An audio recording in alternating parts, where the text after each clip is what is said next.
Hey there, Casper for Bizzyworks.nl here, and welcome back for another great tutorial. Today we're talking about sidechaining.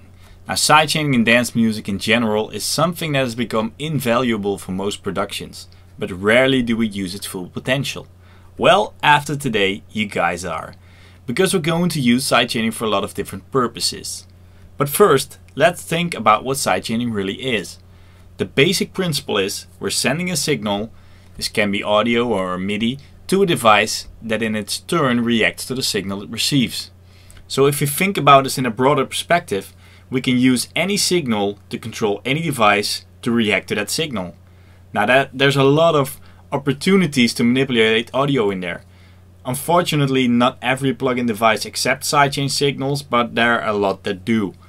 Actually, if you think about it, the first tutorial I did about creative filter envelopes is using the same principle. We're sending a signal to a device and letting the device react to it. Now, most people don't get any further than using this technique to do compression on tracks using a kick as their audio source. But we're definitely not going to do that today. If we look at this technique from a mixing perspective, there are some things that come to mind. Lots of times when mixing, we would like our mixes to sound full, big and wide, but with space for every sound that's in our mix. But the problem with big and full is they don't go together with space very well. So we have to carve out some space here and there for sounds to cut through our mix. Here's where sidechaining comes in handy. Now let's take a look at a project I've set up and let's listen to it for a while.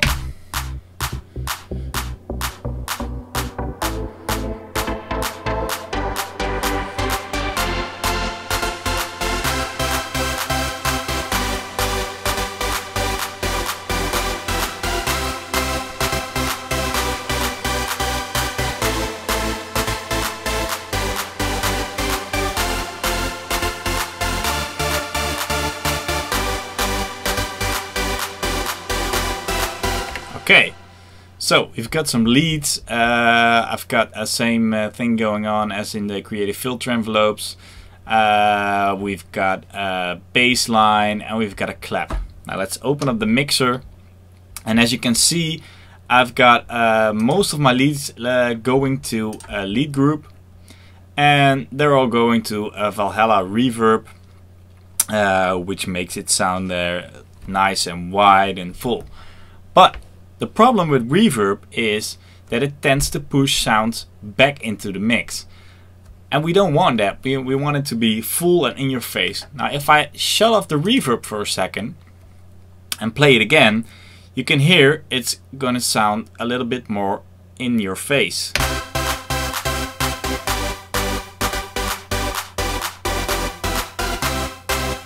But it's losing the big wide sound that reverb gives. So that's one of the downsides about using reverb. Now, we can solve this problem by using a sidechain technique. Now, the first thing we're going to do is take a compressor, and in this case we're going to use the standard Studio One compressor and enable the sidechain function by clicking on sidechain, and then we're going to use a sidechain signal that is coming from the leads group, and we're sending that to the compressor to react to. So we're clicking the plus sign, choosing sidechain. There's only one available, so let's click this one. Okay, now if we control click, and it's going to start sending the signal at 0 dB, and then there's a little box right there and it says pre-fader on off. We're going to check that because then it's going to send the signal before the fader. So anything we're doing from the fader from now on will not affect the sidechain signal. Sometimes you want this, and in this case I like to, but sometimes maybe you don't want that and you want to adjust the signal relatively to your fader position. Now let's open up the compressor again. There we go. And let's check out what this does. I'll just make some settings very quick.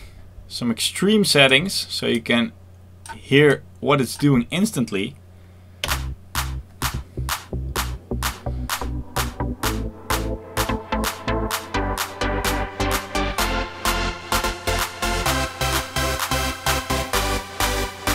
So this is width, and now let's shut off the compressor.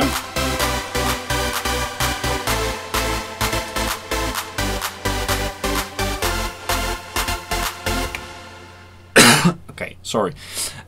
So you can instantly hear it's ducking some of the reverb at some crucial moments. Now I've got some really extreme settings going on. So if we make this a little bit more subtle,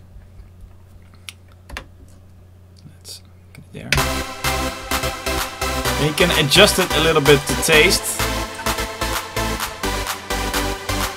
But the great thing with this is it tends to get the attack back into your mix, and that is due to the attack and release settings.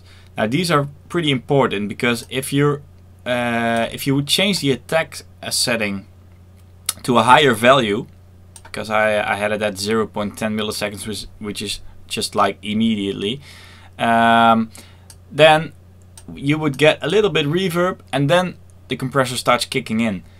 So if you want that, and if you want to hear some of the early reflections of the reverb, then you have to do this. Then you can set it to maybe 174, and then you can hear it.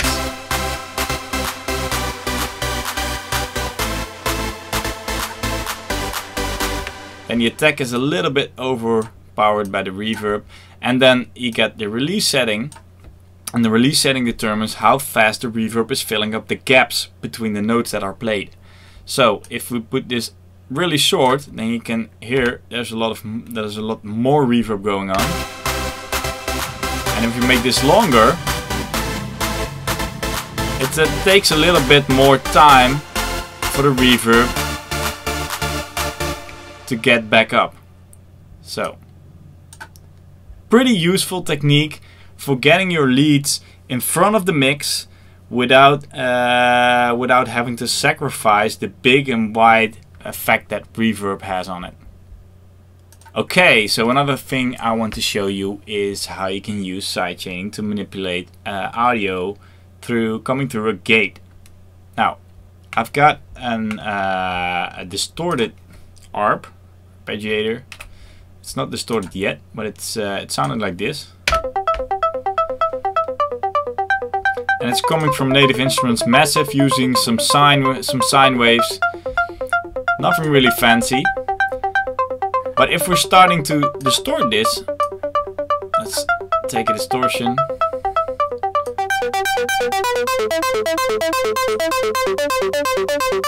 Okay, so you're getting the point. Let's distort the hell out of this. Okay, now a little side effect about distortion is that distortion pumps up the sound, and it makes it for once louder. And the second thing is it takes all of the sound, so also the release part of a synth sound, and then pumps that up as well. So it makes the notes sound a little bit more long. Now, if you want to cut that out, then it would be nice to use a gate for that. So if we take a standard gate and drop this on there and start trying to gate some of the ends of the notes out.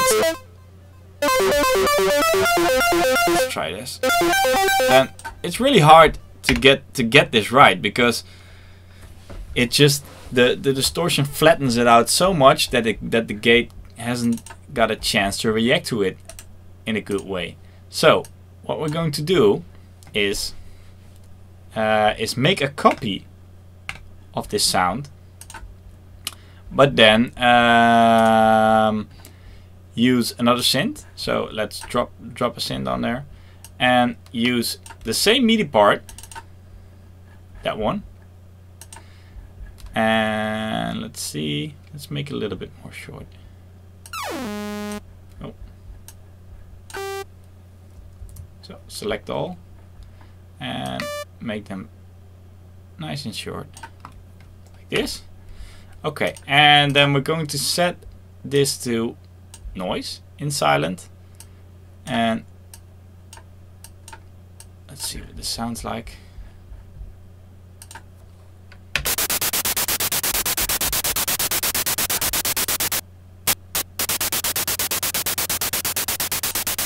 Okay, now let's render this out.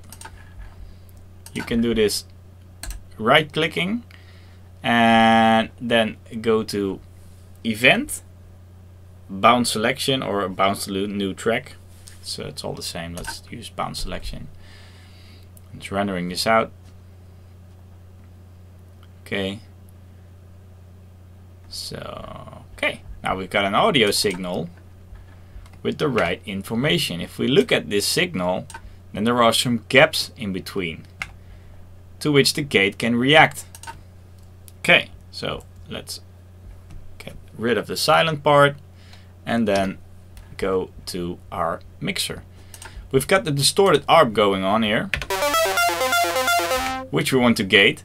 Now let's get a gate and drop it on there and click the sidechain button. Now the next thing we're going to do is we've got the silent part right there. That's the audio part from silent, and let's drag it over there so we got it right next to it, and then use that signal to send to the gate.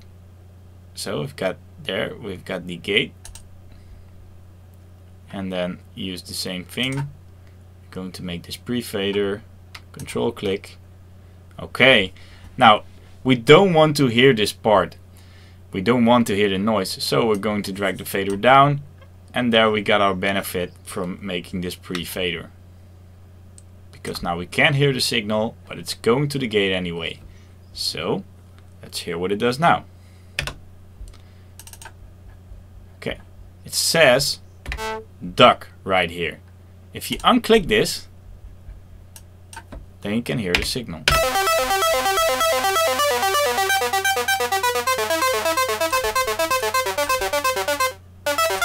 Now tweak this.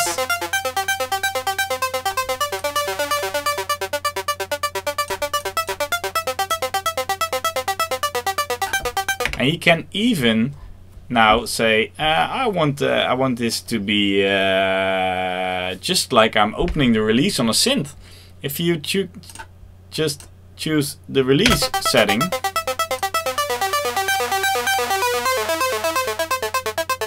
you can now control the amount of release that is coming through, and you don't have that unpredictability of the distortion going on. So pretty useful if you're distorting the hell out of some synths and you want to control that a little bit in making the release a little bit more tight. Then just play with the controls here. The range is to set how much it ducks, and you can also play with the attack if you want to. If you want this a little bit less attacky, like a little bit more brassy.